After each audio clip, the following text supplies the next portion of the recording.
ஒரு கேள்வி. உங்க அம்மா அல்லது அப்பா திடீரென்று உடம்பு சரியில்லாமல் விழுந்து விட்டால் நீங்க முதலில் என்ன கேட்பீங்க?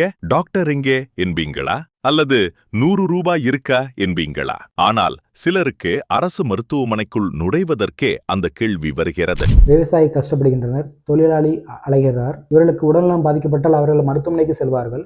ஆனால் அரசு மருத்துவமனையிலேயே டோக்கனாக 100 ரூபாய் லஞ்சமாக வசூலிக்கப்படுவதாக மக்கள் கூறுகின்றனர். இலவச சிகிச்சை என்று சொல்லப்படுகிறது. ஆனால் உள்ளே நுழைய பணம் கட்ட வேண்டும் என்று மக்களிடம் குற்றச்சாட்டுகிறார்கள். கையில் பணம் இல்லாத ஒரு விவசாயி என்ன செய்வான்? வேலை இல்லாத ஒரு தொழிலாளி, அவர்களுக்கு அந்த 100 ரூபாய் என்கிறது ஒரு எங்கிருந்து கொண்டு வருவார்கள்? வீட்டில் உடல்நலம் பாதிக்கப்பட்டவர் வீட்டு விட்டு தினக்கூலி வேலைக்கு செல்வாரா? காய்ச்சலில் செல்ல முடியுமா? அல்லது மருத்துவமனை கட்டணம் கட்ட எங்கு செல்வார்? ஏழை மக்களுக்கு இந்த 100 ரூபாய் என்பது ஒரு தண்டனையாக தான் மாறுகிறது. மருத்துவம் ஒரு சேவையா அல்லது கட்டணம் செலுத்த முடிந்தவர்களுக்கு மட்டும் கிடைக்கும் வாய்ப்பா? ஒரு ஏழை நோயாளி அரசு மருத்துவமனைக்குள் நுழைவதற்கு கூட பணம் கட்ட வேண்டும் என்று நீங்கள் நினைக்கிறீர்களா?